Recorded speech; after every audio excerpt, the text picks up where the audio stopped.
Dr. DePino, for your, that was an excellent talk, and thanks for your leadership. And you raise a point that I would like to take this caucus to the next level. Always looking for new ideas, and it is this compassionate use idea. I think the legal framework needs to be reflective of where medicine is today, to get life-saving medications to those who have terminally ill diseases. Josh Hardy, we all know that case. That case went viral because Josh Hardy, a boy who had cancer, couldn't get access to life-saving medications. And that PR campaign became so viral that the drug company reversed its decision and gave that medication to him, saving his life. Wow, what a story. And that's where sometimes drug companies are not always put in the best light. But our next speaker, I must say, I think puts drug companies in a very good light. Dr. Amrit Ray is the Chief Medical Officer for Johnson & Johnson. Again, has a very long, distinguished bio. I will not read it word for word. But I had the opportunity to meet with him in my office because he heard that a member of Congress was interested in this compassionate use idea. And in fairness to him, he set up the meeting. And he wanted to talk to me about it. And I looked at his bio, and he did have World Health Organization and USAID. And sometimes drug companies get knocked for not being compassionate. But what I was struck by Dr. Amrit Ray was his level of compassion and interest in this issue and interest in talking about the issue, because quite frankly some of these pharmaceutical companies don't want to have this discussion at all. And my job, and I think through the caucus, is to get them to the table so we can have this discussion, so that we can get buy-in from the stakeholders to do this right. I think the safe harbor that Dr. DePino is absolutely essential to any compassionate use legislation. We need to preserve the integrity of clinical trials and create a safe harbor for the drug companies as well. I can't think of a better speaker to talk on this issue as it relates from the drug company's perspective than our next speaker, Dr. Amrit Ray, Chief Medical for Johnson & Johnson. Doctor?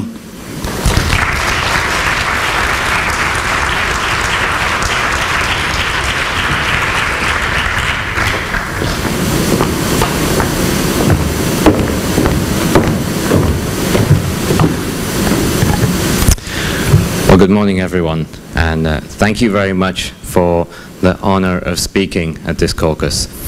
I would like to just begin by saying it's a very hard act to follow, Dr. Collins and Dr. DePino, but in weighing up this invitation, which I very much appreciate, a few things struck me. First, not only my responsibilities as Chief Medical Officer of the Pharmaceuticals Group at Johnson & Johnson, but a couple of other elements. Second, my responsibilities as a medical researcher and how I spend my day, what is important.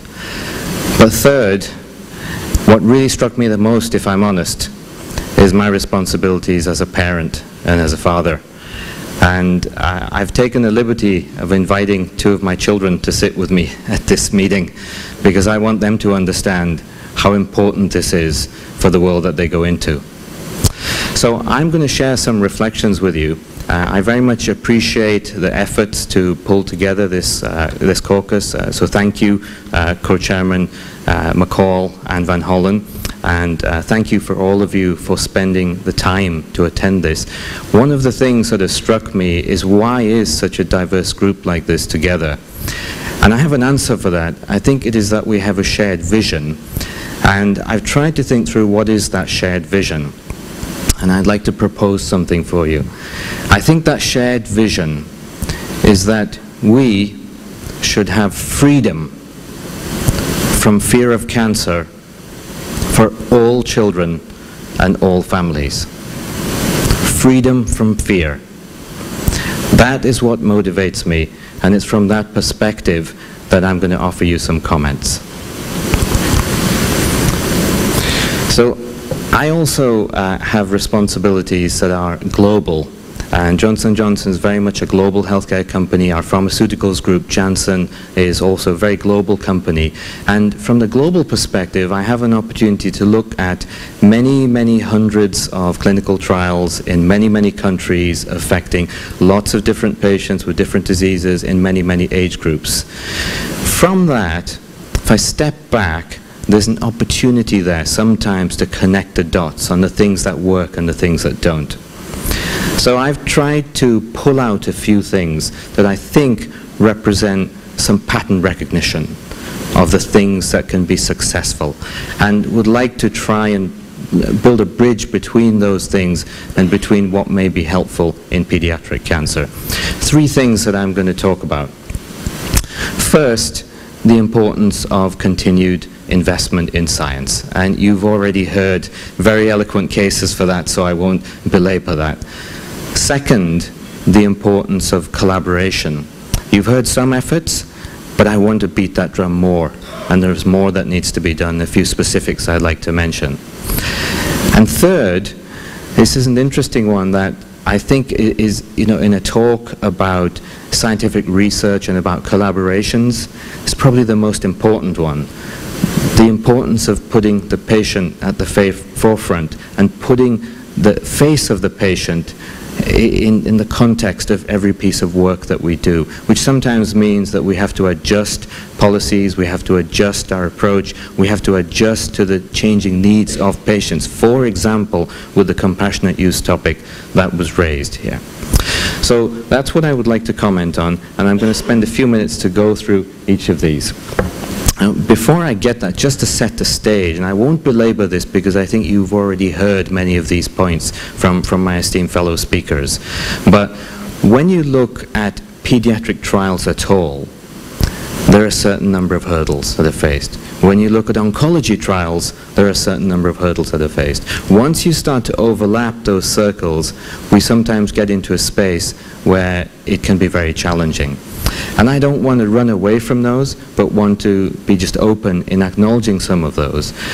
Many have already been mentioned today, but here's a little bit of perspective. First, as you've heard about the relative rarity of the diseases, the numbers that we spoke about were approximately 15,000 new cases of pediatric cancer in the United States.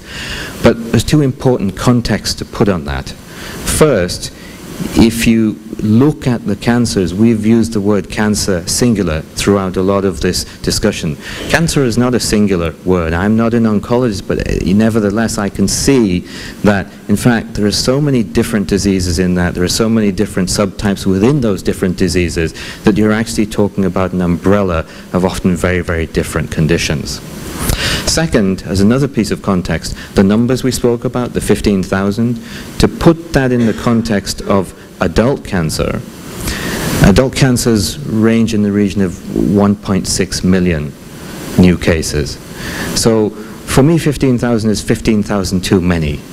But nevertheless, I think we have to acknowledge that that 15,000 can sometimes be in a position where research dollars for pediatric cancer are competing with research dollars and with attention for adult cancer. So I think that's important in terms of the numbers. A few of the other points in terms of medicine acting differently in children. I think that's very, very true, and everyone here will be familiar with the adage that children are not small adults. We often find, as Dr. DePino and Dr. Collins both pointed to, that medicines that sometimes do not work in adults work in children, and vice versa.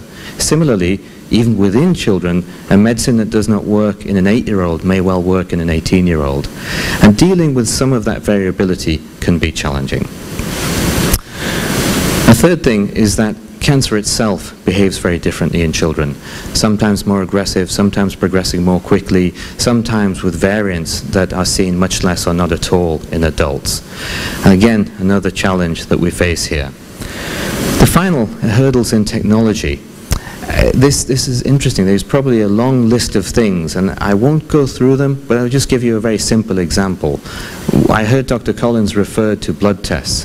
A very simple technological thing. When we take blood tests, we put them into pretty sophisticated meters and machines. But you know, virtually all of those machines, once you get into clinical trials, they're actually calibrated for amounts of blood that are for adults. And this much blood may not be too difficult to obtain from an adult, but from a 2-month-old, that can be extraordinarily difficult. Simple things like this, the technology hurdles, we actually have an opportunity to invest in and to overcome.